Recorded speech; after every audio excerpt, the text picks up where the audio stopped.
আসসালামু আলাইকুম। সবাইকে আমার চ্যানেলটি দেখার জন্য আমন্ত্রণ জানাচ্ছি। আজকে আমি আপনাদের ফিউচার ইনডিফিনিট টেন্স নিয়ে আলোচনা করব। ফিউচার মানেই হচ্ছে ভবিষ্যৎ। ভবিষ্যৎ মানে কি? আগ পরে যেটা আজকে যেমন বর্তমান এটা প্রেজেন্ট, আর আগে ছিল যেটা সেটা অতীত, যেটা গত হয়ে গেছে সেটা হচ্ছে পাস্ট, আর যেটা আগামীকাল ঘটবে সেই আগামীটাই হচ্ছে ফিউচার। ভবিষ্যতে কোনো কাজ ঘটবে সেটাই হচ্ছে আমাদের ফিউচার ইনডিফিনিট টেন্স। ভবিষ্যতে কোনো কাজ হবে বুঝালে সেটি ফিউচার ইনডিফিনিট টেন্স হবে। এটা চেনার উপায় হচ্ছে আমাদের, আমি যখন দেখবো যে কাজের শেষে আমার, যেমন আমি বলছি যে আমি ভাত খাবো, বসছে, আমি সে বেড়াতে যাবে, তারা খাবে, এই যে ব বে বেন থাকবে, আমরা কাজের শেষে ভার্বের শেষে আমরা যখন দেখব বাংলা বাক্যের কাজের শেষে ব বে বেন থাকবে, সেটাই হবে আমাদের ফিউচার ইনডিফিনিট টেন্স। এটা স্ট্রাকচার হচ্ছে, এটার গঠন হচ্ছে, প্রথমে আমাকে কি করতে হবে, সাবজেক্ট আনতে হবে, তারপর শেয়ার অথবা উইল।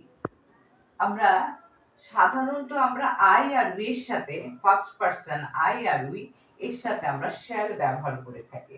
এখন অবশ্য আধুনিক যুগে সব জায়গায় আই আর উই এর সাথেও কিন্তু উইল বসানো হয়, কিন্তু উইলটা আসলে হচ্ছে আই আর উই এর সাথে আমরা বসাই যেটা দৃঢ় প্রতিজ্ঞা ভাবে আমরা কোনো একটা কথা বলে থাকি, সেখানে ব্যবহার করে থাকি।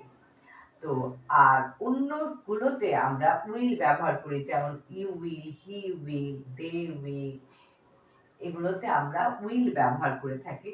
তারপর হচ্ছে ভার্ব। ভার্বের কি ফর্ম হবে? ভার্বের প্রেজেন্ট ফর্ম হবে। প্রেজেন্ট ফর্ম, প্রেজেন্ট ফর্ম বসবে। আর অবজেক্ট বাকি অংশ। তাহলে আমরা এটা পেলাম যে সাবজেক্ট শ্যাল অথবা উইল, ভার্বের প্রেজেন্ট ফর্ম প্লাস অবজেক্ট। এটা হচ্ছে আমাদের অ্যাফার্মেটিভ। আর আমরা যখন নেগেটিভ করব, সাবজেক্ট শ্যাল অথবা উইল, তারপর আমার নট বসে যাবে, নটের পরে আমার ভার্বের প্রেজেন্ট ফর্ম, তারপর আমার অবজেক্ট। আর এটাকে যখন আমরা প্রশ্নবোধক করব, আমার শ্যাল আর উইলটা আগে চলে যাবে, সাবজেক্ট ভার্বের প্রেজেন্ট ফর্ম যোগ অবজেক্ট, আর কোশ্চেন সাইন অবশ্যই আমাকে দিতে হবে, এটা যেহেতু ইন্টারোগেটিভ ফর্ম। আচ্ছা, তাহলে আমি একটু ইয়ে করি। আমরা 1 মাইল হাঁটবো, এই দেখেন আমার কাজের শেষে বো আসছে, তার মানে হচ্ছে এটা হচ্ছে ফিউচার ইনডিফিনিট টেন্স। তাহলে ফিউচার ইনডিফিনিট টেন্সে প্রথমে আমার সাবজেক্ট আসবে উই। আমরা ইংলিশটা হচ্ছে উই, উই এর সাথে আমরা ব্যবহার করব শ্যাল, উই শ্যাল। তারপরে চলে আসবে ভার্বের প্রেজেন্ট ফর্ম, সেটা হচ্ছে হাঁটা, হাঁটা হচ্ছে walk, walk, we shall walk. আর এখন এই এক অবজেক্ট হচ্ছে আমার এই 1 মাইল, 1 মাইল হচ্ছে এ মাইল লিখবো, 1 মাইলের ইংলিশটা হচ্ছে এ মাইল। আর এটাকে যখন আমরা লিখবো যে আমরা 1 মাইল হাঁটবো না, তখন আমরা বলবো we shall not walk a mile. আবার আমরা কি 1 মাইল হাঁটবো, তখন আমরা শ্যালটা আগে নিয়ে চলে আসবো, shall we walk a mile. মেয়েটি ফুল তুলিবে, এই মেয়েটি ইংলিশটা হচ্ছে আমার সাবজেক্ট, সেটা হচ্ছে দা গার্ল, যেহেতু গার্লটাকে নির্দিষ্ট করা হয়েছে। আচ্ছা, আর এটার জন্য তুলবে বে আসছে, এটার জন্য আমি আনবো, গার্লের জন্য আনবো উইল, দা গার্ল উইল। আর ফুল তোলা ইংলিশটা হচ্ছে প্লাক, এটা হলো ভার্বের present form, pluck, P L U C K, pluck. আর ফুল হচ্ছে ফ্লাওয়ার, এক মানুষ একটা ফুল উঠায় না, অনেকগুলো, সেই জন্য আমি ফ্লাওয়ার্স লিখবো। হ্যাঁ, যদি আমি বলি যে আমি যদি একটি ফুল তুলে, তখন এই ফ্লাওয়ার হবে, কিন্তু যখন ফুল বলবে তখন আমরা ফ্লাওয়ার্স বলে দিব। The girl will pluck flowers. আর মেয়েটি ফুল তুলবে না, the girl will not pluck flowers. আর প্রশ্নবোধক যখন করব, will the girl pluck flowers, question sign. নিকট ভবিষ্যতের বেলায়ও কিন্তু নিকট যেমন তারা আজ আসবে, এই আজটা কিন্তু এটা নিকট ভবিষ্যৎ। নিকট ভবিষ্যৎটা হলো আমরা ফিউচার ইনডিফিনিট টেন্সে করব। তারা ইংলিশ হবে দে, দের সাথে নিয়ে আসবো উইল, দে উইল। আশা ইংলিশ হচ্ছে come, they will come.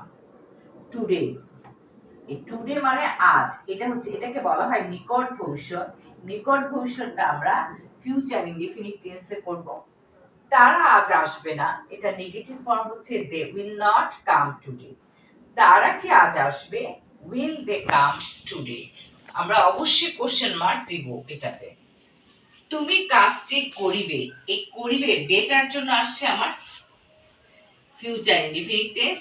A you, ইউর জন্য ইউর সাথে আনবো উইল, ইউ উইল। এখন করা ইংলিশটা হচ্ছে do, a verb, present form, you will do. এখন কাজটিকে আলাদা করেছে, কাজটি এই টির জন্য আনবো the, work. You will do the work. আর এটাকে যখন আমরা নেগেটিভ করব, you will not do the work. আর প্রশ্নবোধক যখন আমরা করব, will you do the work, এখানে আমাকে অবশ্যই কোশ্চেন মার্ক তখন দিতে হবে। তাহলে আশা করি আপনারা ফিউচার ইনডিফিনিট টেন্সটা বুঝতে পেরেছেন। ফিউচার মানেই হচ্ছে ভবিষ্যৎ, সেটা আমরা স্ট্রাকচারটা মনে রাখবো। শুধুমাত্র আমরা কাজের শেষে ব বা বেটা খেয়াল করব, খেয়াল করার পরে আমরা সাবজেক্টের পরে শ্যাল বা উইল বসাবো, তারপর ভার্বের প্রেজেন্ট ফর্ম বসাবো, অবজেক্ট। আশা করি আপনারা বুঝতে পেরেছেন কিভাবে আপনারা ফিউচার ইনডিফিনিট টেন্স করবেন। আজকে এই পর্যন্ত। আমার চ্যানেলটি যদি আপনাদের ভালো লেগে থাকে, তাহলে আপনারা অবশ্যই আমাকে সাবস্ক্রাইব করে লাইক শেয়ার দিয়ে আপনাদের পাশে রাখবেন।